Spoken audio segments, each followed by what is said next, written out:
আপনাদের কি অসুবিধা তখন আপনারা বলবেন, ঠিক আছে?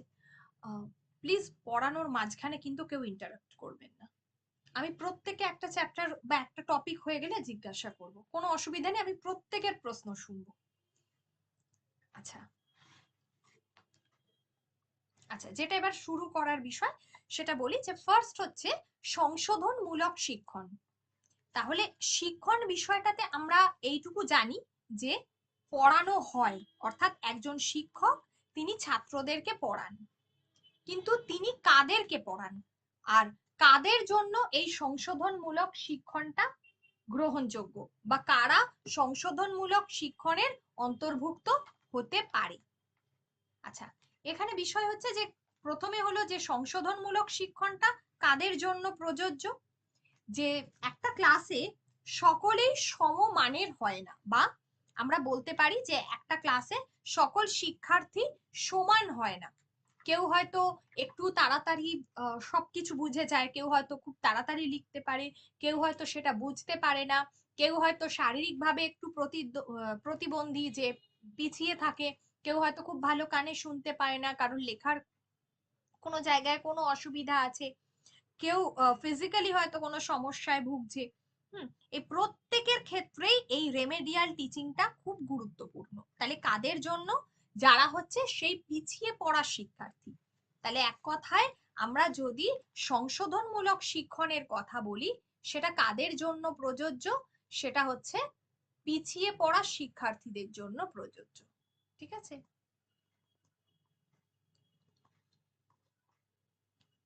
তাহলে এবার পিছিয়ে পড়া শিক্ষার্থী বলতে আমরা কাদেরকে বুঝি? আগেই বলেছি যে যারা একটু, যারা ভালো, যারা অ্যাভারেজ, প্রথমত কেউ খুবই ভালো, তারপরে হচ্ছে অ্যাভারেজ, মোটামুটি ভাবে ভালো, তার নিচে যারা, ঠিক আছে, তারাই হচ্ছে পিছিয়ে পড়া শিক্ষার্থী। তো এই পিছিয়ে পড়া শিক্ষার্থীদের জন্য যে পদ্ধতিতে একজন শিক্ষক বা শিক্ষিকা তিনি শিক্ষাদান করবেন, সেই পদ্ধতিটাকে বলা হচ্ছে সংশোধনমূলক শিক্ষণ বা রেমেডিয়াল টিচিং। একজন শিক্ষার্থীকে এই ধরনের পদ্ধতিতে বা যে কোনো কিছু পড়া বুঝতে গেলে তাদেরকে বিভিন্ন সমস্যার মধ্য দিয়ে যেতে হয়, তাদেরকে বিভিন্ন সমস্যার মধ্যে দিয়ে যেতে হয়, ঠিক আছে, একটা বিষয়কে বুঝতে গেলে। তারাই হলো পিছিয়ে পড়া। একটা বিষয়কে বুঝতে গেলে সমস্যার মধ্যে দিয়ে যেতে হয়।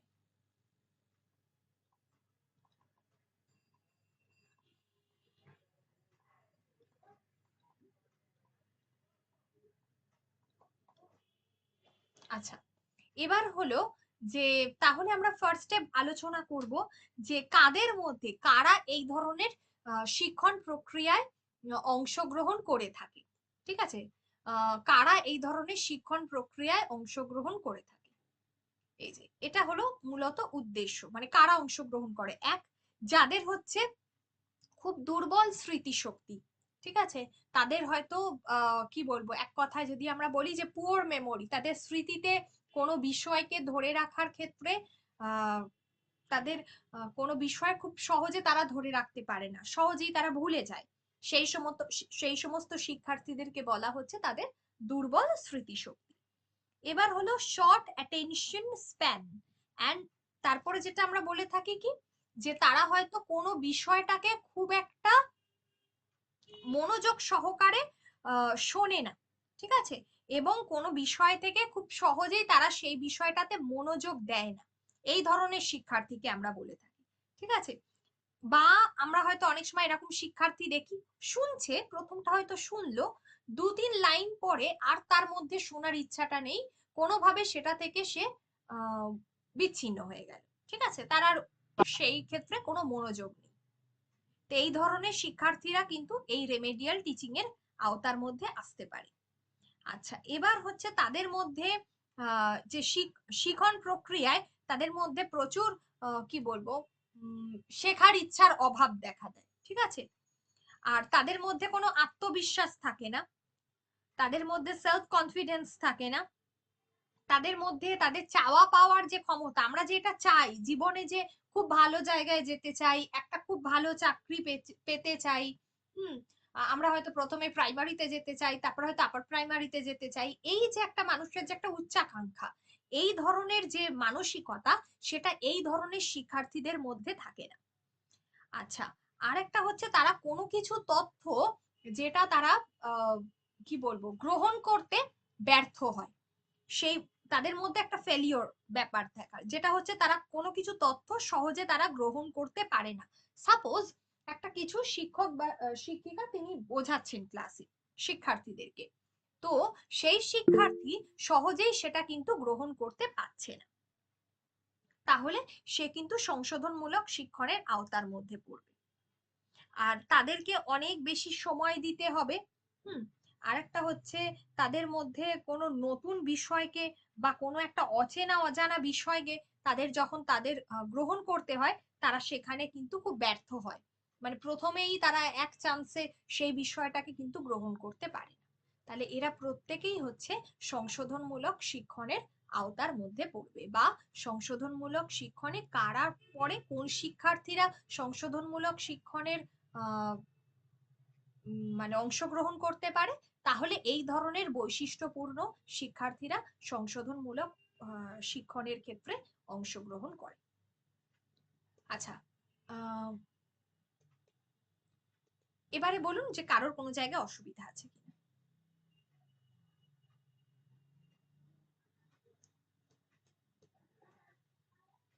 আচ্ছা, সকলে প্লিজ একটু ভিডিও অন অফ করে দিন, ঠিক আছে? ভিডিও এবং অডিও দুটোই অফ করে দিন, যদি কারোর কোনো প্রশ্ন থাকে তখন অন করবেন। ভিডিও অন করার দরকার নেই, অডিওটা অন করলেই হবে যদি যখন প্রশ্ন করবেন, আদারওয়াইজ অফ করে রাখুন। আচ্ছা, যতটুকু বললাম যে সংশোধনমূলক শিক্ষণ কাকে বলে, আর সংশোধনমূলক শিক্ষণের আওতার মধ্যে কারা কারা পড়ছে, কারোর এই দুটো বিষয়ের মধ্যে কোনো জায়গায় কোনো অসুবিধা আছে?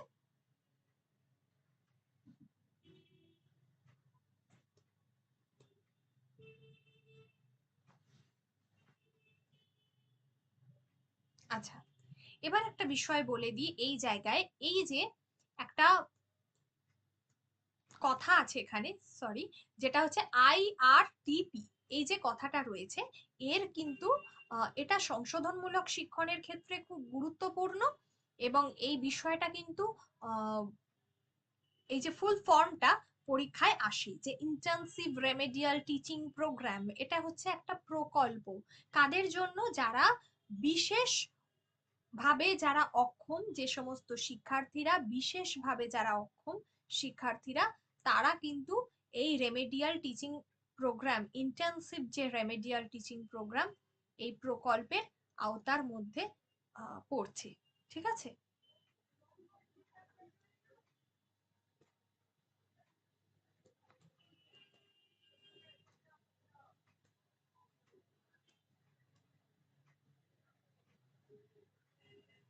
তারা কিন্তু এই প্রকল্পের আওতার মধ্যে পড়ছে, এই পদ্ধতিতে তাদেরকে ট্রিট করা হয় এবং তারা লেখাপড়া তাদেরকে শেখানো হয়। আর এছাড়াও আমরা যেমন দেখি যারা অন্ধ, তাদেরকে ব্রেল পদ্ধতির মাধ্যমে শেখানো হয়, যারা বধির তাদেরকে সাইন লার্নিং, লিপ রিডিং এই ধরনের পদ্ধতির মাধ্যমে শেখানো হয়, যারা মানসিকভাবে প্রতিবন্ধী তাদেরকে বিশেষ নির্ণায়ক পদ্ধতি, কর্ম বিশ্লেষণ পদ্ধতির মাধ্যমে শেখানো হয়। তো এই ধরনের পদ্ধতিগুলোর মাধ্যমে তাদেরকে শেখানো হয়। ওকে,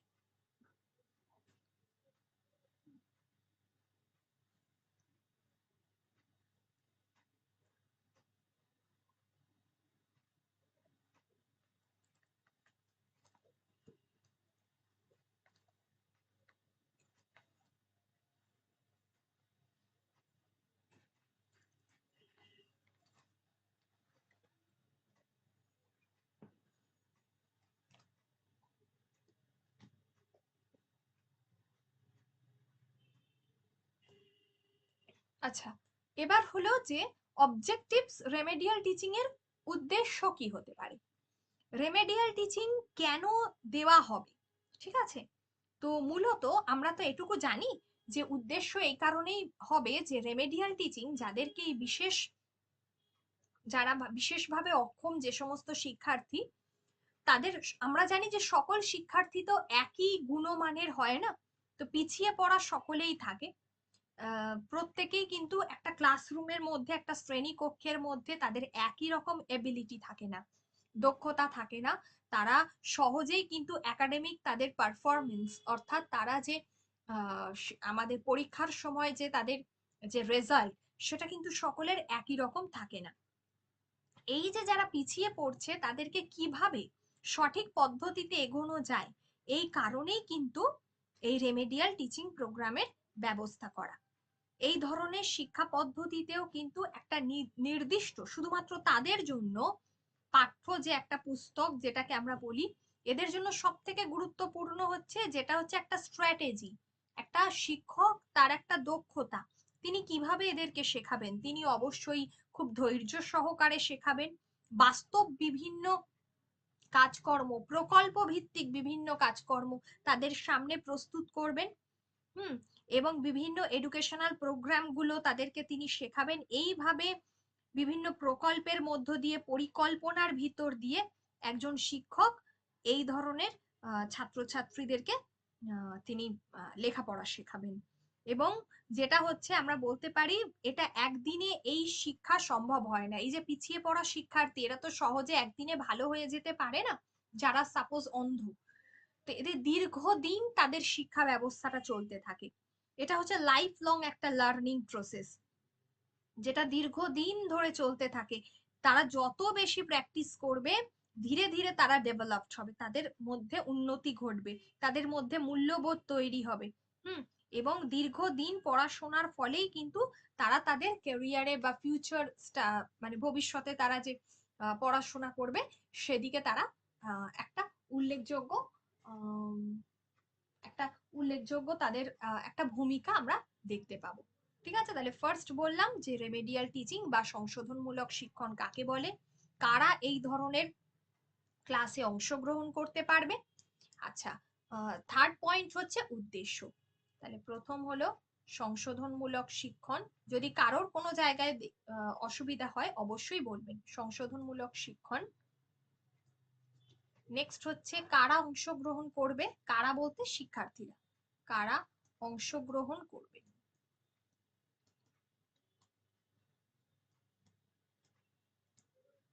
নাম্বার 3 হচ্ছে উদ্দেশ্য। আমার মনে হয় যে প্রত্যেকটা চ্যাপ্টার যদি এইভাবে পয়েন্ট করে করে পড়া যায়, খুব ইজিলি সেই চ্যাপ্টারটার ধারণা ক্লিয়ার থাকে এবং কোনো প্রশ্ন লিখতে গেলে, তার উত্তর করতে গেলে অসুবিধা হওয়ার কথা নয়। নেক্সট হচ্ছে রেমেডিয়াল টিচিং এর ক্ষেত্রে তার গুরুত্বটা কি।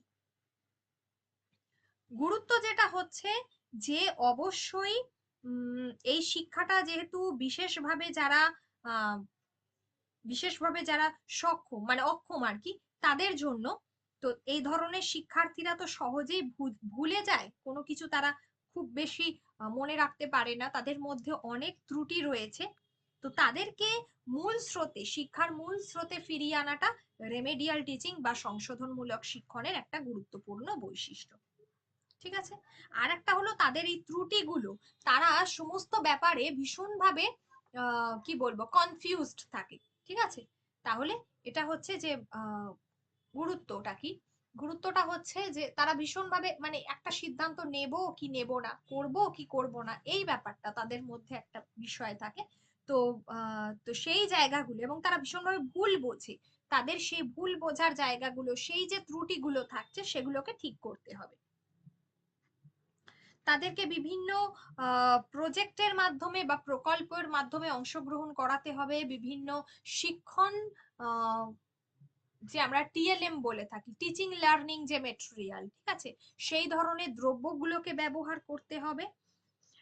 তাদেরকে রেগুলার একটা অ্যাক্টিভিটির মধ্যে রাখতে হবে, প্রত্যেক দিন তারা যাতে শিক্ষায় অংশগ্রহণ করতে পারে। এবং সব থেকে বড় কথা, ধীরে ধীরে তারা যাতে সব জিনিসটা বুঝতে পারে, তাদেরকে যেটা পড়ানো হচ্ছে তারা যাতে বুঝতে পারে, সেটা দেখাটা শিক্ষকের একটা বড় কর্তব্য, তারা যেন সেটা বুঝতে পারে। আচ্ছা, এবার হচ্ছে যে তাদের যে ভুলগুলো রয়েছে, ঠিক আছে, সেই ভুলগুলোকে শুধরে দিয়ে কিভাবে একজন শিক্ষক তাদেরকে ভুলগুলোকে শুধরে দিয়ে কিভাবে একজন শিক্ষক সেখানে তিনি গুরুত্বপূর্ণ কি বলবো কিভাবে সেই সেই সমস্ত শিক্ষার্থীদেরকে তিনি সাহায্য করবেন। এটা হচ্ছে নেক্সট পয়েন্ট আমাদের। তাহলে শিক্ষকের ভূমিকা কি হবে? কারোর বোর লাগছে কি? ভালো লাগছে পড়া?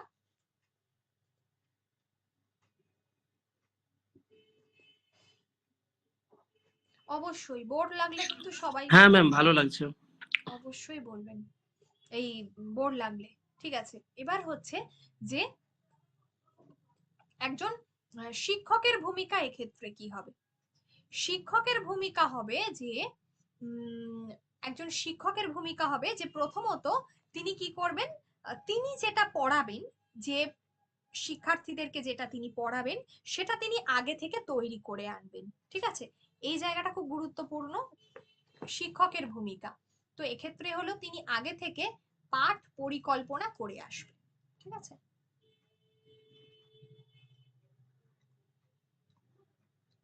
তিনি পাঠ পরিকল্পনা করে আসবেন, অর্থাৎ আগে থেকে তিনি যেটা পড়াবেন সেটা তিনি আগে থেকে তৈরি করে আসবেন।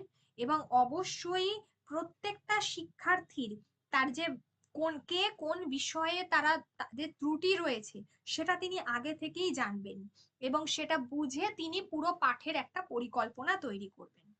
ঠিক আছে, এটা তাদের জন্য ভীষণভাবে এফেক্টিভ হবে। নেক্সট হচ্ছে কি, যে তিনি বিভিন্ন ডিভাইস বা যেটাকে আমি বলছিলাম যে টিচিং লার্নিং মেটেরিয়াল, যেটা হলো যে যেটাকে আমরা বলে থাকি যে শিক্ষণ শিক্ষা সহায়ক যে উপকরণ টিচিং এইডস গুলো, সেগুলো তিনি ব্যবহার করবেন। ঠিক আছে, শিক্ষা সহায়ক উপকরণ যেগুলো থাকবে সেগুলো তিনি লার্নিং অ্যাক্টিভিটিজ এর জন্য ব্যবহার করবেন। এবার সেখানে তিনি কি করবেন যে কিভাবে ছাত্রীদের তাদের মধ্যে এগুলো তারা কিভাবে ব্যবহার করবে, কিভাবে এই ধরনের সহায়ক উপকরণের দ্বারা তারা যে কোনো সমস্যার সমাধান করবে, এই বিষয় এই প্রয়োজনীয় বিষয়গুলোকে তিনি তাদেরকে বোঝাতে চেষ্টা করবেন।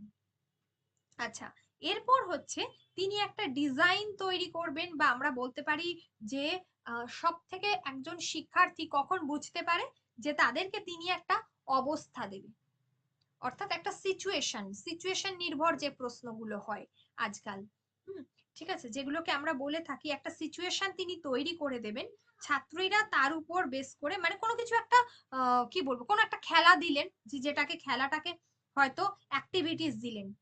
এই ক্ষেত্রে কি হয়, আমরা অনেক সময় দেখি যে আমি ব্যক্তিগতভাবে কয়েকদিন আগে একটা সেমিনারে গেছিলাম। ঠিক আছে, তো যেখানে আমি দেখছিলাম যে যেখানে প্রথমে বলে দেওয়া হয়েছে যে একটা ভিডিও দেখানো হচ্ছে।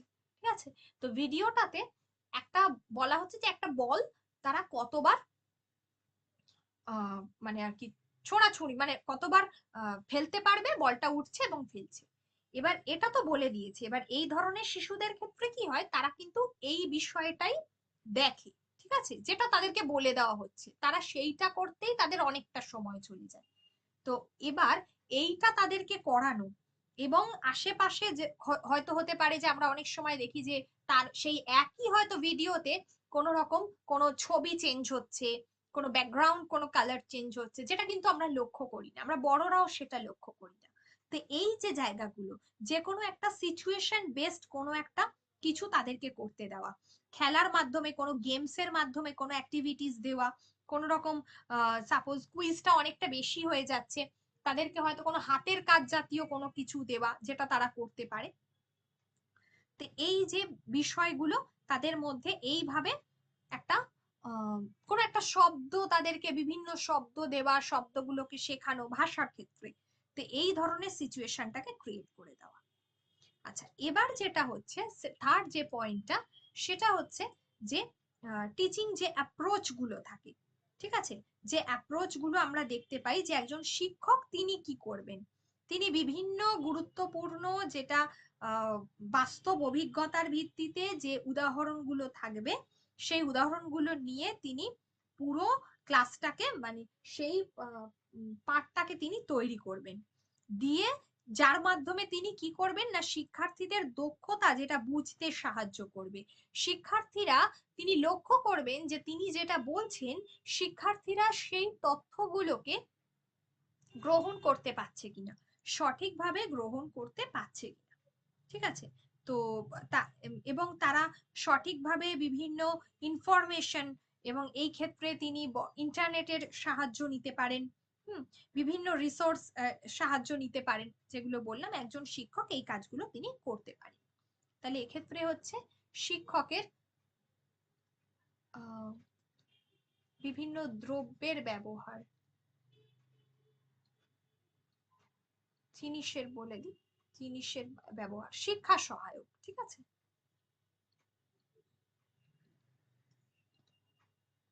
নেক্সট হচ্ছে যে একটা স্পষ্ট ধারণা দেওয়া। যে কোনো বিষয়ের ওপর একজন শিক্ষক যেটা করবেন একটা স্পষ্ট ধারণা দেবেন।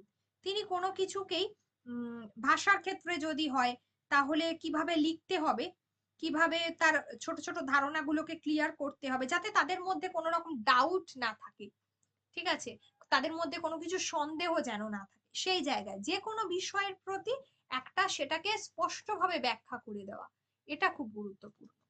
নেক্সট পয়েন্ট হচ্ছে যে কোনো বিষয়টাকে ছোট করে বলা। একটা গল্প পড়াচ্ছেন ক্লাসে এসে, তাহলে আমরা যখন গল্পটা পড়াবো শিক্ষার্থীদেরকে, আপনাদেরও বলছি যে যখন আপনারা কোনো একটা ক্লাসে গেছেন যে একটা হয়তো বাংলায় কিছু একটা গল্প বা পদ্য পড়াতে হবে, সবার আগে যেটা করুন যে গল্প বা পদ্যের ছোট করে সামারাইজড করে দিন, যে গল্পটার মধ্যে এই মূল বিষয়টা হচ্ছে এইটা বলতে চেয়েছি, ছোট্ট করে গল্পটা বলে দিলেন।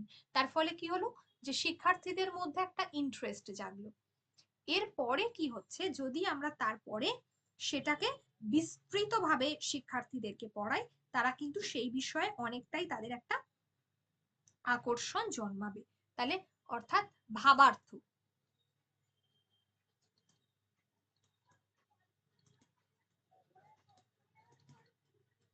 ভাবার্থ তৈরি করে পড়া। ওকে, নেক্সট হচ্ছে যে আমরা বলতে পারি যে অবশ্যই পজিটিভ, যে কোনো পজিটিভ দিকে যাতে শিক্ষার্থীরা কোনোভাবেই ভেঙে না পড়ে, এটা একজন শিক্ষকের প্রধান কাজ, যে শিক্ষার্থীদেরকে পজিটিভ দিকে চালিত করা।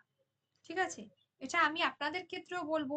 এই যে চাকরির পরীক্ষা হবে না হবে না বলা হচ্ছে, যে দেখা গেল যে হঠাৎ করে ওবিসি ইস্যুটা মিটে গেল, মিটবে তো বটেই একদিন না একদিন, এবং যে কোনো গণতান্ত্রিক দেশেই রিক্রুটমেন্ট তো করতেই হবে। ঠিক আছে, তো সেক্ষেত্রে আমরা দেখতে পাচ্ছি যে এসএলএসটি একটা হওয়ার তীব্র সম্ভাবনা রয়েছে। এতদিন পরে পিএসসি নোটিফিকেশন দিয়েছে এতগুলো, তো চাকরি তো হচ্ছে। ঠিক আছে, এবারে যেটা হবে যে এই যে ইন্ডিকেটিভ দিয়েছে, আমরা আশা করব যে খুব তাড়াতাড়ি ওবিসি ইস্যুটা মিটে যাবে, গেলে কিন্তু নতুন আবার আমরা নোটিফিকেশন দেখতে পাবো বা পরীক্ষা দেখতে পারবো। কিন্তু আমি কি সেই পরীক্ষার জন্য খুব ভালোভাবে তৈরি? পরীক্ষা কিন্তু হলো, দেখা গেল খুব একটা সময় দিল না, হঠাৎ করে পরীক্ষা হয়ে গেল খুব কম সময়ের মধ্যে, সেক্ষেত্রে তখন যেন আমাকে কোনো রকম সমস্যার মধ্যে না পড়তে হয়। তাই জন্য এই সময় সব সময় বলি যে মোটিভেট করা, কোনো পজিটিভ দিকে সদর্থক, সদর্থক ভূমিকা গ্রহণ করা। শিক্ষকের ভূমিকা হবে সদর্থক দিক উন্মোচন করা।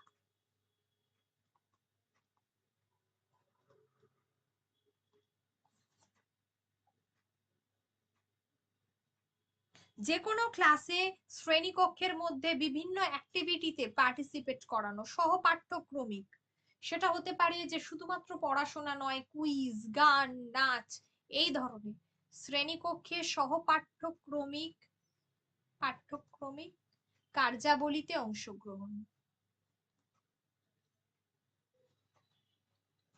কার্যাবলীতে অংশগ্রহণ। এবার হচ্ছে বিভিন্ন লার্নিং প্রসেসের মধ্যে শিখনজনিত বিভিন্ন প্রসেসে শিখনে অংশগ্রহণ।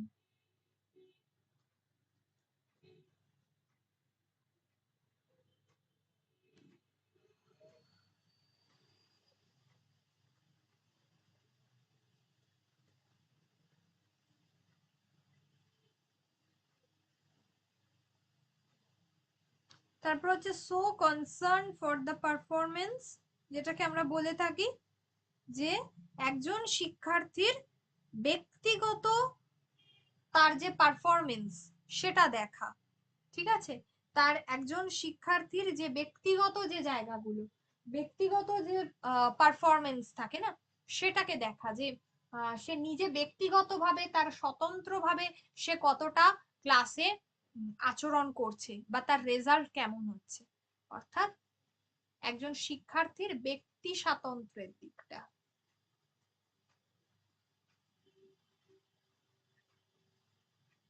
এটা কিন্তু তারা কতটা প্রোগ্রেস হচ্ছে, তাদের মধ্যে কতটা তারা ডেভেলপড হচ্ছে, সেই জায়গাটা একজন শিক্ষকের দেখাটা ভীষণভাবে গুরুত্বপূর্ণ।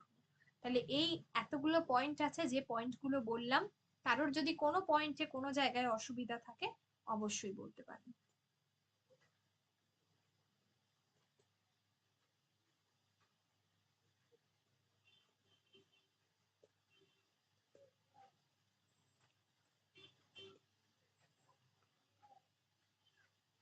আচ্ছা, এই ক্ষেত্রে কি হবে, এই ক্ষেত্রে ম্যাডাম একটা জায়গায় আপনি বলেছেন স্পষ্ট ধারণা। স্পষ্ট ধারণাটা বলতে কি কোনো একটা সাবজেক্টের উপর মানে যেটা পড়ানো হবে সেই সময় শিক্ষক যেটা পড়াবে তার উপর একটা স্পষ্ট ধারণা দরকার। হ্যাঁ, একদম, তিনি কোনো বিষয়টাতে যাতে কোনো সন্দেহ না থাকে বা কোনো ডাউট না থাকে সেই জায়গাটা তিনি দেখবেন, এবং সেই কারণেই বলেছি যে একটা স্পষ্ট ধারণা তিনি দেবেন। যে কোনো বিষয়টাতে মানে একদম সংক্ষেপে একটা স্পষ্ট ধারণা দেবেন। সাপোজ কোনো একটা সংজ্ঞা দিচ্ছেন, তাহলে সংক্ষেপে সেটাকে কি বলে একটা সংক্ষেপে তার সম্পর্কে একটা ধারণা দেবেন, এই বিষয়টা বোঝা গেল এবার? হ্যাঁ, বোঝা গেছে। আচ্ছা, এবারে হচ্ছে আমি আগেই বললাম যে একজন শিক্ষক তিনি কি করবেন না, একটা কারিকুলাম তিনি অ্যাডাপ্টেশন করবেন, অর্থাৎ তিনি পাঠ্যক্রম একটা তৈরি করবেন তিনি পড়ানোর আগে, কিন্তু তার যে পাঠ্যক্রমটা তিনি তৈরি করবেন, সংশোধনমূলক শিক্ষণের ক্ষেত্রে পাঠ্যক্রমটা কেমন হবে, সংশোধনমূলক শিক্ষণের ক্ষেত্রে পাঠ্যক্রমটা কেমন হবে, নিশ্চয়ই আমরা নর্মাল যে ছাত্রছাত্রী দেখি তাদের মতো নিশ্চয়ই সংশোধনমূলক শিক্ষণের ক্ষেত্রে নিশ্চয়ই সেরকম হবে না, তাই না? তো সেক্ষেত্রে তিনি কি করবেন, খুব যে কোনো তাদের বোঝার উপযুক্ত তিনি একটা মানে সেই জাতীয় শিক্ষার্থীরা যাতে বুঝতে পারে, সেই বিশেষভাবে অক্ষম শিক্ষার্থীরা যাতে বুঝতে পারে, তাদের জন্য সেই ধরনের পাঠ্যক্রম তিনি তৈরি করবেন।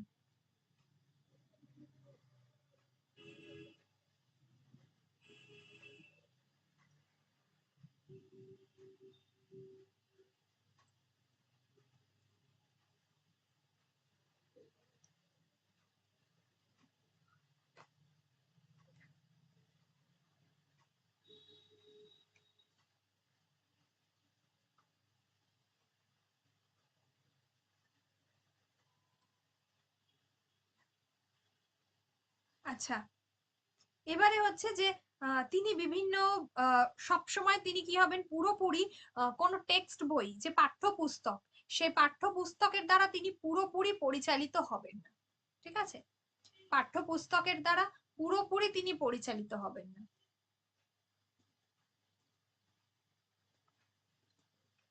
পরিচালিত না হওয়া, তিনি যদি শুধুমাত্র সেটাকেই যদি সেটাকেই তিনি ডিসকাস করে দেন, তাহলে সেই শিক্ষার প্রতি কোনো আকর্ষণ থাকবে না। সেখানে তিনি কেন সেই শিক্ষাটা পড়াচ্ছেন খুব ইজি ভাবে, শিক্ষার্থীদের কি বলবো মূর্ত যে বিষয়গুলো থাকবে, অর্থাৎ মূর্ত মানে আমরা জানি যেটা হচ্ছে শিক্ষার্থীদের জানা, সেই বিষয়গুলোর উপর সঙ্গে প্রথমে মূর্ত বিষয়গুলো থাকবে, তারপর তাদের বিমূর্ত বিষয়গুলো থাকবে। মূর্ত বিষয়গুলো তারা যখন ধারণাটা ক্লিয়ার হবে, সেগুলোর প্রতি তাদের যখন একটা আকর্ষণ তৈরি হবে, তখনই কিন্তু বিমূর্ত বিষয়গুলোর প্রতিও তাদের আকর্ষণ তৈরি হবে, ঠিক আছে। তো এই ধরনের বিষয়, আর তাদেরকে খুব গভীর ভাবে পড়াবেন, ইন ডেপথ, যখনই কোনো কিছু তিনি তাদেরকে পড়াবেন, যে যে পড়াটাই পড়ান না কেন তাদের জন্য, সেটা হবে খুব ইন ডেপথ তাদেরকে পড়ানো হবে, ঠিক আছে, এবং সেই কারণে সব থেকে গুরুত্বপূর্ণ যে ওই বিভিন্ন কি বলবো টিচিং লার্নিং যে মেটেরিয়ালস গুলো রয়েছে, যেটা এর পরেই আমি এক্ষুনি পড়াবো যে কোনগুলো টিচিং লার্নিং মেটেরিয়ালস। তো সেই টিচিং লার্নিং মেটেরিয়ালস গুলোকে তিনি ব্যবহার করবেন, বিভিন্ন ছবি দেখাবেন। এখনকার দিনে আমরা দেখতে পাই ভিডিও সব জায়গায়, বেশিরভাগ স্কুলে যারা বিভিন্ন কোনো কিছু ছবি এঁকে দেখালেন, ঠিক আছে, মানে ওর মধ্যে ছবিটা আঁকা থাকবে, তিনি হয়তো পয়েন্ট আউট করে দিলেন। তো এইভাবে যাতে তাদের মধ্যে আহ একদম সহজ সহজ বিষয় নিয়ে তারা যেন ওই বিষয়টা সম্পর্কে তাদের একটা আকর্ষণ জন্মায়। কারণ এই ধরনের শিক্ষার্থীরা কিন্তু খুব ফ্ল্যাকচুয়েট মাইন্ডেড হয়, তারা কিন্তু খুব বেশিক্ষণ ভাবে একেবারে পড়ার প্রতি তাদের আকর্ষণ থাকে এমনটা নয়, এত তাড়াতাড়ি তারা কিন্তু বোঝে না কোনো বিষয়টা, খুব আস্তে আস্তে তাদেরকে বলতে হয়। একটা মাত্র টপিক হয়তো তাদেরকে একটা দিন লেগে যায় পুরোটা বোঝাতে। এইভাবে তিনি বিষয়গুলো, এক্ষেত্রে তিনি ইন্টারনেটের সাহায্য নেবেন, এক্ষেত্রে তিনি বিভিন্ন বিদেশি বিভিন্ন ম্যাগাজিনের সাহায্য নেবেন, যেদেরকে কি উপায়ে কি কি ছবি দিয়ে পড়ানো হয়, এগুলো একটা পদ্ধতি। বিভিন্ন নিউজ পেপার সংবাদপত্রের সাহায্য নেবেন। এছাড়াও তো দেশের এডুকেশন ডিপার্টমেন্ট এই বিষয়টাতে সাহায্য করছে। তাহলে কি সাহায্য করবে? একটা হচ্ছে সংবাদপত্র, একটা হচ্ছে ইন্টারনেট,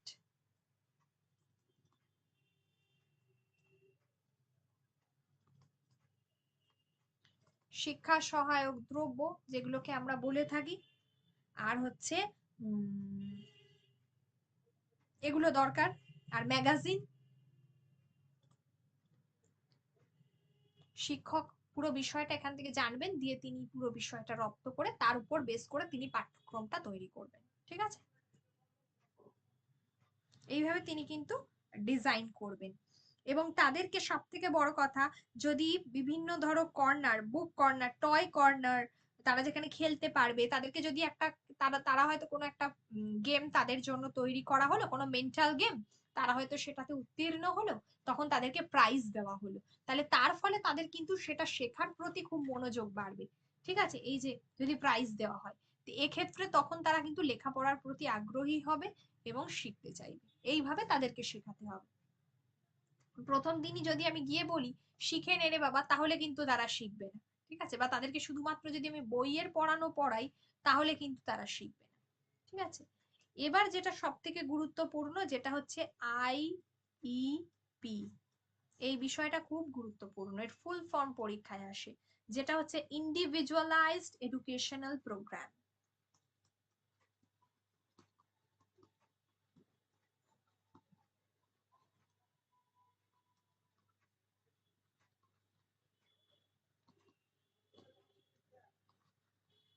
আমার হাতের লেখা বোঝা যাচ্ছে তো?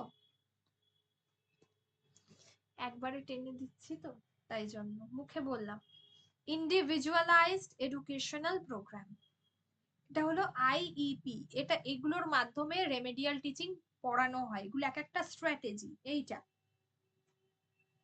এই আইইপির লক্ষ্যটা হচ্ছে যে শিক্ষায় এটাকে ব্যবহার করা হয়, যেটাতে ত্রুটি, শিক্ষার্থীদের ক্ষেত্রে যে ত্রুটিগুলো রয়েছে, সেই ত্রুটিগুলোকে যাতে তারা কাটিয়ে উঠতে পারে, ওভারকাম করতে পারে। ঠিক আছে, তারা তাদের মধ্যে বিভিন্ন ডিফিকাল্টিস, যে তাদের যে ভয়গুলো রয়েছে, তাদের যে ভীতিগুলো রয়েছে, সেগুলোকে সরিয়ে তারা যাতে সেগুলো ওভারকাম করে শিখন প্রক্রিয়ায় অংশগ্রহণ করতে পারে, সেটাই হচ্ছে আইইপি। ঠিক আছে, নেক্সট হচ্ছে আর একটা বিষয় হচ্ছে পিয়ার সাপোর্ট প্রোগ্রাম, যেটাকে আমরা বলে থাকি পিয়ার সাপোর্ট, মানে কি পরস্পর বন্ধু, তাই না? পরস্পর বন্ধু মানে দুজনকেই একটা জায়গায় বা দু তিনজন একটা দল তৈরি করা যায়, সেগুলোর তাদেরকে অংশগ্রহণ করানো, ফলে তারা পরস্পরের যে ভুল বা ঠিক সেগুলো তারা বুঝতে পারবে এবং পরস্পরের সঙ্গে আলোচনায় অংশগ্রহণ করতে পারবে, যে তারাই একে অপরজনের শিক্ষক হয়ে উঠতে পারবে, এ ওকে পড়াচ্ছে, ও তাকে পড়াচ্ছে, এইভাবে যে ভুল ঠিক গুলো বোঝা গেল। এটা পিয়ার সাপোর্ট প্রোগ্রাম বলা হয় বন্ধুদের মধ্যে। আর একটা অবশ্যই বলেছি, যেটা হচ্ছে প্রাইজ দেওয়া, তাদেরকে পুরস্কৃত করা, পুরস্কার দেওয়া।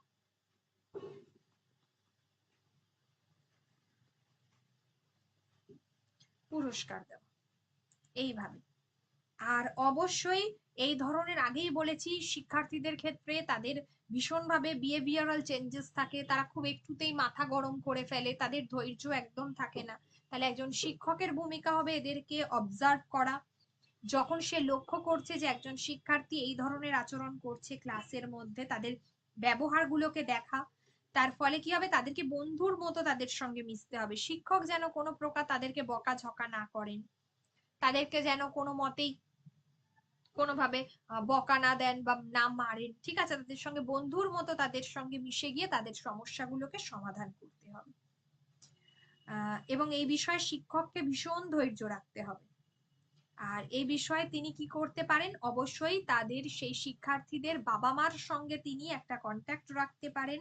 তার ফলে শিক্ষার্থীদের মধ্যে যে ব্যবহারগত যে অসঙ্গতিগুলো, সেগুলো তিনি জানতে পারবেন এবং সেই বিষয়গুলো থেকে আগেই তিনি সজাগ থাকতে পারবেন, এবং সেই বিষয়গুলো ঘটলে তিনি তখন কি ধরনের প্রোটেকশন নেবেন বা কি ধরনের ব্যবস্থা গ্রহণ করবেন, বা কিভাবে তাদের মধ্যে এই জিনিসটা করা উচিত, এইটা উচিত নয়, এই বিষয়গুলো শেখাবেন তাদেরকে।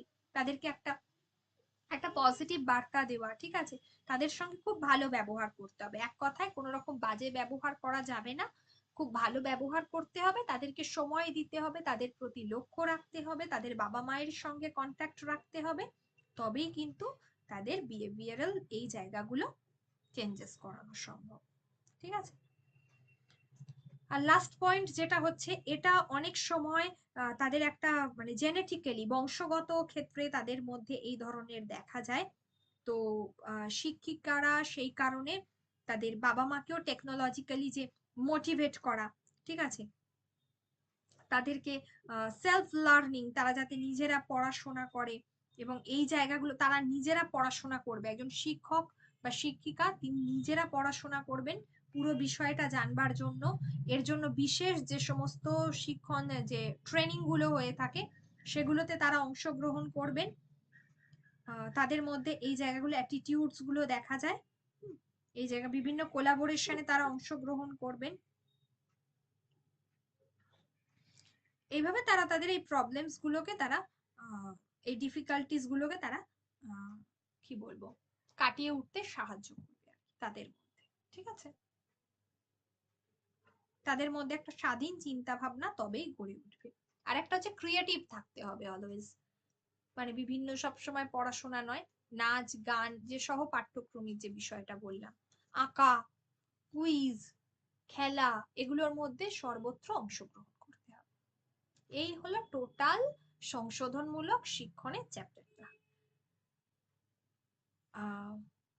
এবার বলুন যে কারোর কোনো জায়গায় বুঝতে অসুবিধা হয়েছে কিনা।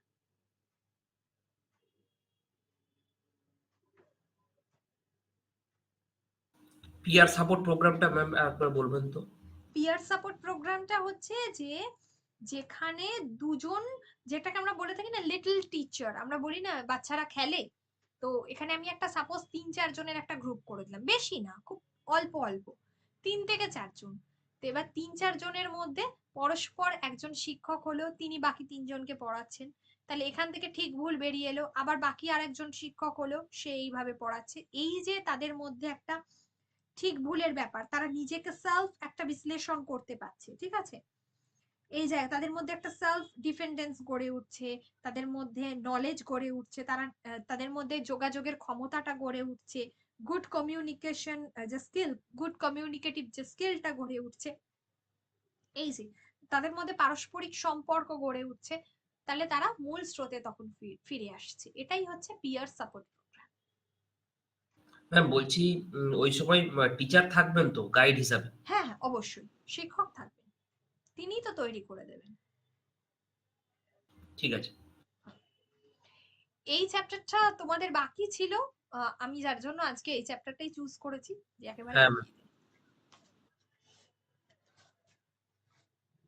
আচ্ছা, এরপরে হচ্ছে যেটা আমি বলবো নেক্সট, সেটা হলো যে ওই শিক্ষণ যে শিক্ষণ মেটেরিয়ালস, সেগুলো কোনগুলো, শিক্ষা সহায়ক যে উপাদান, ঠিক আছে? আচ্ছা, শিক্ষা সহায়ক উপকরণ বলতে খুব সহজেই আমরা যেটা বলি যে যেটা হচ্ছে প্রথমেই ব্ল্যাকবোর্ড আমাদের চোখে পড়ে, এবং আমরা এখনকার দিনে তো অনেক কিছু হয়েছে, কিন্তু সমস্ত স্কুলে সরকার নির্ধারিত যে গ্রামগঞ্জ, সেখানে তো আমরা এত বেশি সবকিছু তো দিতে পারি না, বা এত সেখানে এত তথ্য প্রযুক্তি নেই, ইনফ্রাস্ট্রাকচার এত ভালো নয়, তো সেই জন্য আমরা তো সবকিছু সেখানে দিতে পারি না। তো যেটা হয় যে সব জায়গায় যেটা দেখা যায় সেটা হচ্ছে ব্ল্যাকবোর্ড। ঠিক আছে, তো আগে আমি বলবো যে শিক্ষা সহায়ক যে উপকরণগুলো রয়েছে সেগুলোকে কয়েকটি ভাগে ভাগ করা যায়। এবং এই শিক্ষা সহায়ক উপকরণগুলো কাকে বলে, না এই শিক্ষা সহায়ক উপকরণগুলো যদি আহ যদি থাকে আমাদের সঙ্গে, বা আমরা যারা শিক্ষক যদি তাদের সঙ্গে থাকে, এই যে সাপোজ আজকে আমি বকে যাচ্ছি, ঠিক আছে, একা একা বকছি, তো বিষয়টা হচ্ছে আজকে যদি এই লেখাটা না থাকতো, পুরোপুরি যদি এই লেখাটা না থাকতো, আর যদি আমি একা একা বকে যেতাম, এখানে কোনো কিছু মার্ক করার জায়গা না থাকতো, তাহলে কি হতো পুরো বিষয়টা, তাহলে কি পড়ানোর মধ্যে ইন্টারেস্ট জাগতো? এবার এইটাকে যদি আমি আরো চার্ট করে দেখাতে পারতাম, যদি আরো ভিডিওগ্রাফির মধ্যে আরো সুন্দর করা যেত, তাহলে সেটা আরো বেশি আকর্ষণীয় হয়ে উঠতো। ঠিক আছে, তো এই জায়গাটাই হচ্ছে এই আকর্ষণ বাড়ানোর অন্যতম মানে শিক্ষা সহায়ক উপকরণটা হলো লেখা বা পড়া, মানে অ্যাকচুয়ালি পড়ার প্রতি, শিক্ষার প্রতি শিক্ষার্থীদের যে আকর্ষণ, তাদের মনোযোগটাকে সৃষ্টি করা, সেই কারণেই এটা ব্যবহার করা। এবং এটা ব্যবহার করলে শিক্ষার পদ্ধতিটা অনেক বেশি সহজ হয়। তাহলে এই এই কারণে বা কি কারণে টিচিং এড গুলো ব্যবহার করা হবে, প্রথমেই বলেছি যাতে পুরো শিক্ষা যে পদ্ধতি সেটাকে একজন শিক্ষার্থী খুব ভীষণভাবে আনন্দ উপভোগ করতে পারে, স্পষ্টভাবে বুঝতে পারে, যে কোনো বিষয় সম্পর্কে তার একদম স্পষ্ট ধারণা গড়ে ওঠে। হয়তো মুখে বললে সেটা বোঝা গেল না, চার্ট করে দিলে সেটা দীর্ঘদিন পর্যন্ত মনে রাখে। আহ তারা যাতে যে কোনো জায়গায় পার্টিসিপেট করতে পারে, কোনো গেমে, কোনো গ্রাফস এর ক্ষেত্রে, মডেলের ক্ষেত্রে, কোনো ইকুইপমেন্টস এর ক্ষেত্রে, এই জায়গাগুলোতে তারা যাতে পার্টিসিপেট করতে পারে এবং জিততে পারে। তো সেই কারণে এটা খুব গুরুত্বপূর্ণ। নেক্সট হচ্ছে যে খুব ইজিলি তাদেরকে তাদের যে কঠিন যে জায়গাটা সেটা থেকে বের করে আনা যায়। আমি কোনো একটা কঠিন জিনিস বোঝাচ্ছি, এই যে আজকে সাপোজ বলছি যে প্রদীপন একটা একটা কঠিন একটা শব্দ, সেটাকে যদি আমি এখানে দেখিয়ে বলি যে শিক্ষা সহায়ক প্রদীপন মানেই হচ্ছে যে শিক্ষা সহায়ক যে উপকরণ, অর্থাৎ শিক্ষা একটা পড়াতে গেলে একটা ক্লাসে যে বিষয়গুলো থাকবে, যেগুলো ছাড়া শিক্ষাকে কমপ্লিট করা সম্ভব নয়, সম্পূর্ণ হয় না, তো সেটাই হচ্ছে শিক্ষা সহায়ক উপকরণ। ঠিক আছে,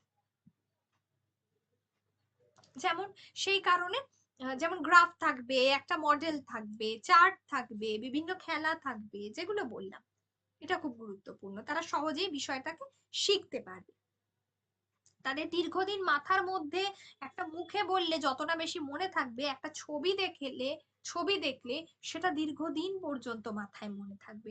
তাদের পড়া বিষয়টা অনেক বেশি স্পষ্ট হবে, তাদের কাছে সেই বিষয়ের ধারণাটা অনেক বেশি স্পষ্ট হবে।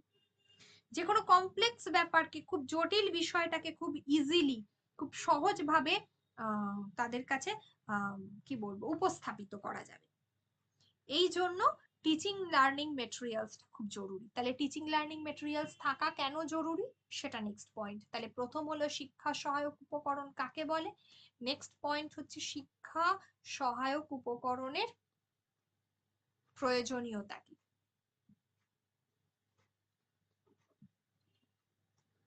ঠিক এইভাবে যখন পড়তে হবে, বারবার বলছি, এইভাবে নোট করে করে পড়তে হবে, তাহলে আর একদম ভুলার কোনো চান্স থাকবে না, যে কোনো সাবজেক্ট সব। আচ্ছা, এবার হচ্ছে একটা ভালো টিচিং লার্নিং, অর্থাৎ যেটা আমরা একটা শিখন যে বস্তুটা, একটা ভালো শিখন বস্তুর কোন গুণগুলো থাকে, ঠিক আছে, সেটা অবশ্যই খুব আবেদনযোগ্য হতে হবে। আচ্ছা, যেটাকে ব্যবহার করবে সেটা দীর্ঘদিন পর্যন্ত তারা যাতে দেখতে পায় সেটার ব্যবস্থা করতে হবে, সহজে যেন কোনোভাবে ইজিলি ব্রকেন যেন না হয়, ভেঙে টেঙে না যায়। ঠিক আছে, খুব সুন্দর একটা অর্থ থাকবে, এইভাবে সেটাকে তৈরি করতে হবে, যেটা শিক্ষার্থীদেরকে এবং শিক্ষককে দুজনের ক্ষেত্রেই একটা অ্যাপ্রোচ তৈরি করে। ঠিক আছে, এমন ভাবে অর্থটা তারা যাতে সারা জীবন মনে রাখতে পারে, এবং সেটা হচ্ছে কোনো রকম তার মধ্যে কোনো ভুল ত্রুটি থাকবে না, আপ টু দা মার্ক হতে হবে, একদম একদম পারফেক্ট হতে হবে সব দিক থেকে। আরেকটা হলো যে সব শিক্ষার্থীর ক্ষমতা থাকে না, আর্থিকভাবে অনেকেই পিছিয়ে পড়া থাকে, তাই এমন কিছু ব্যবহার করতে হবে যেটা সমস্ত শিক্ষার্থীদের ক্ষেত্রে তাদের যাতে হাতের মানে তাদের নাগালের মধ্যে হয়, তারা যেটা খুব কম দামি কোনো কিছু ব্যবহার করতে হবে যেটা তারা সহজেই কিনতে পারে এবং তাদের কাছে থাকতে পারে, ঠিক আছে, এই জায়গাগুলো। আর যে এই বিষয়টাতে ওই যে যেটা মেন্টাল লেভেলটা তাদের যেন খুব ভালো হয়, খুব ইনফরমেটিভ হয়, ছোট্ট আকারে এমন ভাবে সুন্দরভাবে গুছিয়ে তৈরি করে দিতে হবে চার্টের মধ্য দিয়ে, সেটা যেন অনেক তথ্য তার মধ্যে থাকে। তারা তাদের এই টিচিং লার্নিং মেটেরিয়ালস গুলো যেন শিক্ষার্থীদেরকে একটা বোধে নিয়ে গিয়ে উপস্থাপিত করা যায়, অর্থাৎ তাদের এইটা থেকে তাদের একটা বোধ তৈরি হয়, ঠিক আছে, এটা থেকে তাদের মধ্যে একটা যেন বোধ তৈরি হয়। তাহলে এই হলো শিক্ষা সহায়ক উপকরণ বা একটা বেস্ট টিচিং লার্নিং মেটেরিয়ালস এর প্রধান গুণ, অর্থাৎ টিএলএম এর প্রধান গুণ, বেস্ট টিএলএম যেটাকে আমরা বলে থাকি।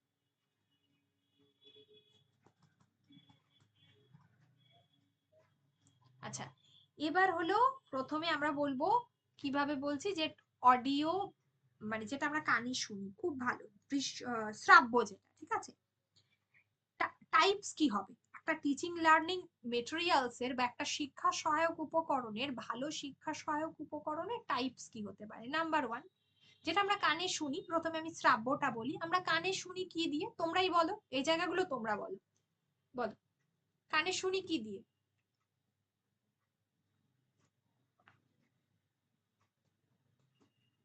কানে স্পিকার। হ্যাঁ স্পিকার, তারপর আমরা রেডিও, ঠিক আছে, রেডিওতে আমরা কানে শুনতে পাই, টেপ রেকর্ডার, এগুলো সমস্ত অডিও, ঠিক আছে, রেডিও, টেপ রেকর্ডার, আর একটা হচ্ছে তোমার লিঙ্গাফোন, মনে আছে লিঙ্গাফোন পড়িয়েছিলাম, যারা পুরনো তাদের মনে পড়ছে লিঙ্গাফোনটা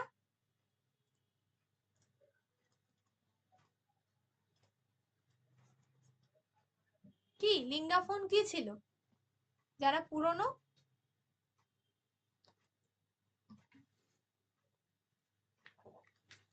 মনে পড়ছে কিসের জন্য ছিল লিঙ্গাফোনটা?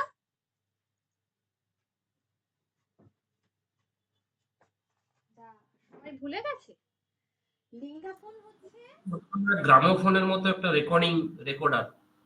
হ্যাঁ একটা রেকর্ডার, যখন আমরা কোনো কিছু মানে ঠিকভাবে উচ্চারণ করতে পারি না তখন প্রোনাউন্সিয়েশন। ওই রেকর্ডারের মধ্যে কি করা হয় যে সঠিক উচ্চারণটা করে ওটা রেখে দেওয়া হয়, যাতে একজন শিক্ষার্থী পরবর্তীতে সেই লিঙ্গাফোন, এটা একটা বাদ্যযন্ত্র বিশেষ, বিদেশে এটা বাদ্যযন্ত্র ছিল প্রথমে, সেখান থেকেই কনসেপ্টটা এসেছে।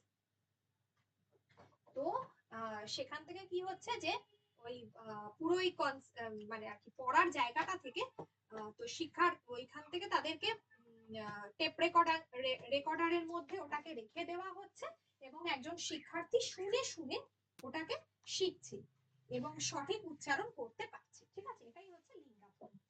তাহলে প্রথমে হলো অডিও এডস, যার মধ্যে তিনটে আমরা করলাম, একটা টেপ রেকর্ডার, এটা আমরা সকলেই জানি, একটা হচ্ছে রেডিও, এটাও জানি, লাস্ট ওয়ান হচ্ছে যেটা বললাম সেটা হচ্ছে ওই লিঙ্গাফোন, ঠিক আছে, লিঙ্গাফোনটা বলে দিলাম। নেক্সট হচ্ছে ভিজুয়াল, যেটা আমরা চোখে দেখতে পাই, যেটা আমরা চোখে দেখতে পাই সেগুলো কি হতে পারে, আগেই বলেছি ব্ল্যাক বোর্ড, চোখে আমরা কোনগুলো দেখি, ব্ল্যাক বোর্ড, চক বোর্ড, ঠিক আছে, ওই সফট বোর্ড, এইগুলো আর কি, বিভিন্ন সাদা হোয়াইট বোর্ড যেগুলো হয়, তো যেগুলো আমরা চোখে দেখি, যে কোনো বিষয় এখানে লেখা হয়, সেটা হলো ব্যাকরণগত দিকগুলো, নতুন ওয়ার্ড, ঠিক আছে, ভাষার ক্ষেত্রে যেটা নতুন শব্দ লেখা হয়, ব্যাকরণগত বিষয়বস্তুগুলো লেখা হয়, এবার কি কি লেখা হয় সেটা বলে দিলাম, মানে ভাষার ক্ষেত্রে কোনগুলো প্রযোজ্য। আচ্ছা, নেক্সট হচ্ছে যে বিভিন্ন চার্ট বা পিকচার, যার মধ্য দিয়ে আমরা নতুন কোনো শব্দ, নতুন কোনো একটা গল্প বলছি বা একটা ছোট্ট একটা টপিক আলোচনা করছি, যেটা আমরা ওই গ্রাফের মধ্য দিয়ে বলছি। আচ্ছা, ফ্ল্যানেল বোর্ড, নেক্সট হচ্ছে ফ্ল্যানেল বোর্ড, ফ্ল্যানেল বোর্ডটা কি, ফ্ল্যানেল বোর্ডটা হচ্ছে যেটা যেটা মানুষকে ইন্সপিরেশন দেয়, ঠিক আছে, যেটার মধ্যে ইন্সপিরেশন দেয়, বিভিন্ন আইডিয়া, কোনো জিনিসের একটা আদর্শ গড়ে তোলে, কোনো জিনিসের সম্পর্কে একটা তথ্য দেয়, একটা ইনফরমেশন দেয়, যেটা ডিসপ্লে করে দেখানো হয়। তো যেটা হচ্ছে ওই ফ্ল্যানেল বোর্ড। ফ্ল্যানেল বোর্ডটা এই কারণেই ব্যবহার করা হয়। স্পেলিংটা একটু বলে। হ্যাঁ, বাংলায় হচ্ছে ফয়ে লয়ে আকার ফ্ল্যানেল, ফয় লয় জফলা আকার দন্তে নয় একার ল,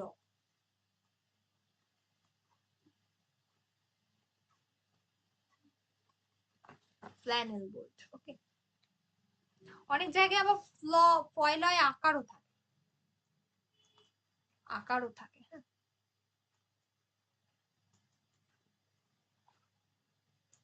এটা হলো ফ্ল্যানেল বোর্ড। তাহলে একটা আমি এটা বলবো যে একটা কাঠের বোর্ডের উপর শক্ত করে একটা ফ্ল্যানেল জাতীয় কাগজ লাগিয়ে দেওয়া হয়, দিয়ে ওই বোর্ডটা তৈরি করা হয়।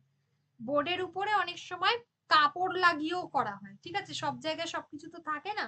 দিয়ে ওই কাগজটাকে আর কি এই পেরেক দিয়ে পুঁতে বা ছোট ছোট টুকরো করে আটকে দেওয়া হয়, দিয়ে মূল বিষয়টা ওখানে লেখা থাকে। এটাকে আমরা বলছি ফ্ল্যানেল বোর্ড। যে বিষয়টা হলো শিক্ষার্থীদের কাছে এই বোর্ডটা ব্যবহার করলে যে কোনো বিষয় খুব স্পষ্ট হয়, খুব জীবন্ত হয়ে থাকে। নেক্সট হচ্ছে পকেট বোর্ড।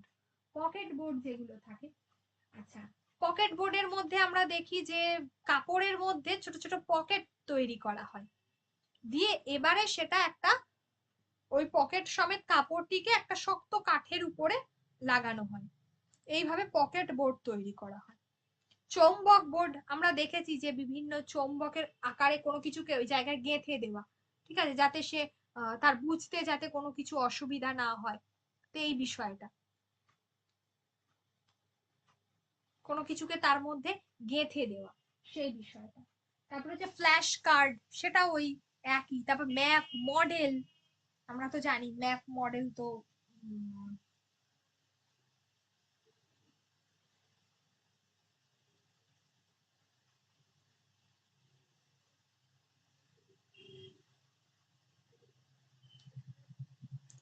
তারপরে হচ্ছে ম্যাপ মডেল, এগুলো হচ্ছে খুব গুরুত্বপূর্ণ। যে যে কোনো কিছু কি বলবো, কোনো একটা ভূগোলের কোনো একটা মানচিত্র, সেটা সম্পর্কে বুঝতে, কোনো জটিল বিষয়টাকে বুঝতে, হুম, এগুলো আমরা ম্যাপ বা মডেল, এগুলো ছাত্রছাত্রীদের ভীষণভাবে তাদের জন্য সুবিধাজনক হয়। আর নেক্সট হলো, এবার হলো দৃশ্য শ্রাব্য, যেটাতে দেখাও যায় শোনাও যায়। প্রথমটায় বলেছি শুধুমাত্র শোনা যায়, তারপরেরটাতে বলেছি শুধুমাত্র দেখা যায়। এবার হচ্ছে যেটা শোনাও যায় দেখাও যায়, টিভি, যেটা শোনা যায় দেখা যায়, টেলিভিশন, সিনেমা, ঠিক আছে, কম্পিউটার। এই তিনটেই আমরা জানি, তিনটের মাধ্যমে কি কি হয় সেটাও জানি।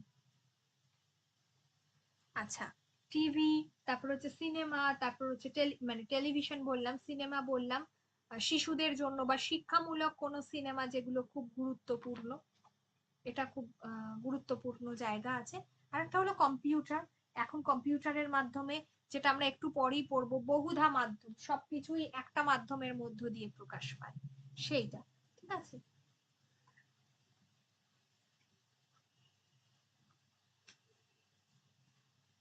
এবার হলো পাঠ্যপুস্তক। পাঠ্যপুস্তকেরও একটা গুরুত্বপূর্ণ ভূমিকা আছে।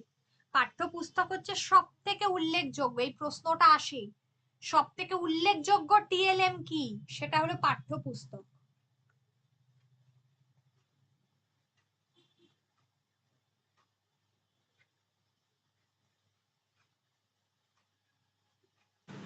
এটা 2022-তে এটা ইংলিশে এসেছিল। তাই, আচ্ছা আচ্ছা, প্রশ্নটা আসে ভীষণ ভাবে। যেটা পাঠ্যপুস্তক হচ্ছে যে কোনো বিষয়ে জানা যায়। আচ্ছা, প্রধান উদ্দেশ্য হচ্ছে এটা শিক্ষণে সহায়তা করে, সব থেকে বিশেষভাবে কার্যকরী, সব থেকে বেশি আমরা তথ্য পাঠ্যপুস্তক থেকে জানতে পারি, এই জায়গায়। আর আর হচ্ছে যেটা, সেটা হচ্ছে যে এই জায়গাটা। আরেকটা হলো যেটা আমি বলবো, যেটা হচ্ছে যে সক্রিয়তা ধর্মী, অর্থাৎ কোনো অভিনয় করা, ভ্রমণ করা কোনো জায়গায়, যেটাকে আমরা এক্সকারশন ট্যুর বলে থাকি, সক্রিয়তা অর্থাৎ নিজে সক্রিয় থেকে অংশগ্রহণ করা, সেই জায়গাটাতে সেটাকে বলা হচ্ছে। আর স্বয়ং শিক্ষণ কৌশল হচ্ছে যেটা অটো ইনস্ট্রাকশনাল ডিভাইস, অটোমেটিক্যালি চলতে থাকে শিক্ষণ যন্ত্র, যেমন কম্পিউটার, সব থেকে বেশি। ডকুমেন্টারি ফিল্মস এটাও আছে, সিনেমাও, তারাও চলতেই থাকে, কিন্তু স্বয়ং শিক্ষণের মধ্যে সব থেকে গুরুত্বপূর্ণ হচ্ছে এই কম্পিউটারটা। আরেকটা হলো যে যেটাকে আমরা বলি প্রজেক্টরের মাধ্যমে দেখায়, যেগুলো যে স্থির প্রাপ্তি চিত্র, পাঠ্য বিষয়কে অনেক বেশি হৃদয়গ্রাফি করে দেখা, মানে সরি হৃদয়ের মানে দেখানোর জন্য, যেটাকে আমরা বলে থাকি ওই স্থির যেটা যে ছবি আর কি, ফটোগ্রাফি আর কি, ঠিক আছে, প্রজেক্টরের মাধ্যমে ফটোগ্রাফ দেওয়ালে পর্দায় ফেলে দেখানো হয়। এটা বিশেষ করে বিভিন্ন শিক্ষা প্রতিষ্ঠানে, ওখানে স্লাইড আছে, স্লাইড গুলোকে চেঞ্জ করা যায়, সব জায়গায় তার ডিজিটাল বোর্ড নেই, তো স্লাইড চেঞ্জ করে করে দেখানো হয়। তারপরে যেটাকে আমরা বলে থাকি ফিল্ম স্ট্রিপ, ফিল্ম স্ট্রিপ গুলো চেঞ্জ করে করে দেখানো হয়, ছবি, সিনেমার যে ছবিটা সেটা পরিবর্তিত হয়, ঠিক আছে।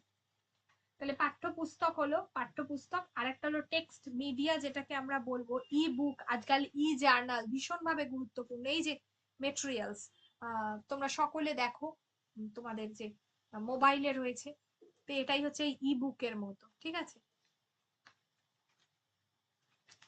এই বিষয়টা। তাহলে এই কটা মাধ্যম তো রয়েছে। আরেকটা যেটা আমি প্রথমেই বললাম যে বহুধা মাধ্যম, বহুধা মাধ্যমটা কি? বহুধা মাধ্যমটা কম্পিউটারের মধ্যে পড়ে। বহুধা মাধ্যম কম্পিউটারের মধ্যে পড়ে যে কোনো তথ্য পরিবেশনের জন্য যখন দুই বা ততোধিক মাধ্যমের সমন্বয় ঘটে যায়, অর্থাৎ টেলিভিশনের কাজ, সবার কাজ, রেডিওর কাজ, সবাই একই বা একটার মাধ্যমে সেটা সম্ভবপর হচ্ছে। সেটা কার মাধ্যমে সম্ভবপর হচ্ছে? যে সেটা আমি এখনো পর্যন্ত যেগুলো পড়িয়েছি সবগুলোই এখানে রয়েছে। যেখানে আমি যার মাধ্যমে যেটা আমি বললাম যে একটা সমস্ত তথ্য একটা মাধ্যমে পড়ানো হয়, সেটা হচ্ছে বহুধা মাধ্যম, ঠিক আছে। বহুধা মাধ্যমের প্রকারভেদ কোনগুলো? বহুধা মাধ্যম বলতে আমরা যেটা বুঝি, যে যেমন বললাম কম্পিউটার, বহুধা মাধ্যম একটা হচ্ছে যেটা হচ্ছে সরল রৈখিক। সরল রৈখিকটা কি? যে টেলিভিশনকে সরল রৈখিক বলা যেতে পারে, যে কোনো ছবি বা দৃশ্য যেখানে নিয়ন্ত্রণ করার ক্ষমতা কারোর নেই, কোনো ছবি বা দৃশ্য কারোর নেই, মানে যেটা চলছে তো চলছেই, ঠিক আছে। আমি একটা সিনেমা হলো, আমি সেটাকে চেঞ্জ করে ইচ্ছা করে নিজের ইচ্ছা মতো আমি সিনেমা চেঞ্জ করতে পারি না, যেটা আমি কম্পিউটারের ক্ষেত্রে পারি। হাইপার মিডিয়া, যেটা হচ্ছে ওই যে কম্পিউটার ইন্টারনেটে যে তথ্য উপস্থাপনা করা যায়, সেটাকে হাইপার মিডিয়া বলা হয়। আরেকটা হলো ক্রিয়া প্রতিক্রিয়া ধর্মী যে বহুধা মাধ্যম, ঠিক আছে, সেটা ভীষণভাবে জনপ্রিয়, বিভিন্ন চলমান চিত্র, ছবি যেগুলো দেখানো হয়, এটাও কম্পিউটারের মাধ্যমেই দেখানো হয়, এটাও হচ্ছে কম্পিউটারের মাধ্যমে দেখানো হয়। এই জায়গাগুলো দরকার। বহুধা মাধ্যমের ব্যবহার কেন গুরুত্বপূর্ণ? খুব স্পষ্টভাবে ছবিগুলো খুব পরিষ্কার থাকে, আমরা কোনো কিছু আচরণকে খুব ভালোভাবে ব্যাখ্যা করতে পারি, হুম, উপকরণগুলোকে আবার কাজে লাগানো যেতে পারে।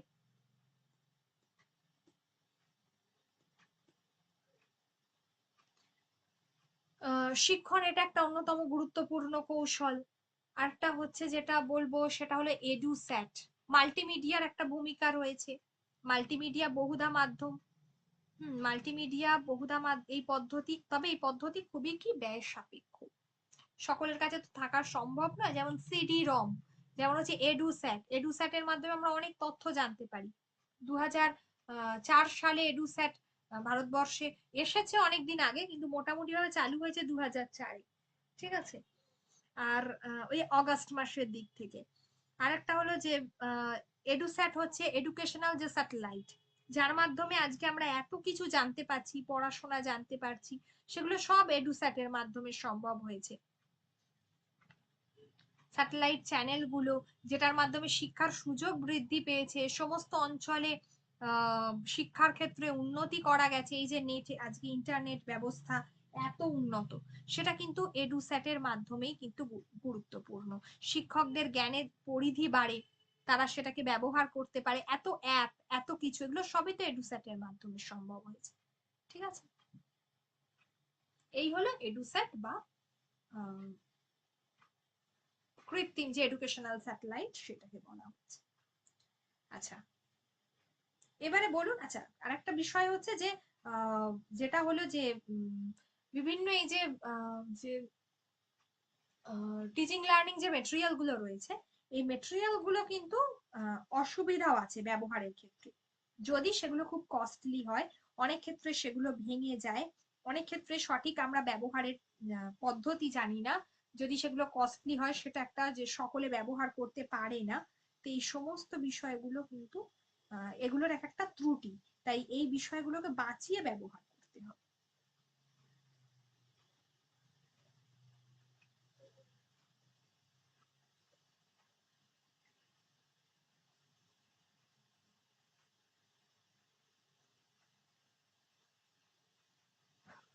এবার যদি কারোর কোনো প্রশ্ন থাকে বলুন।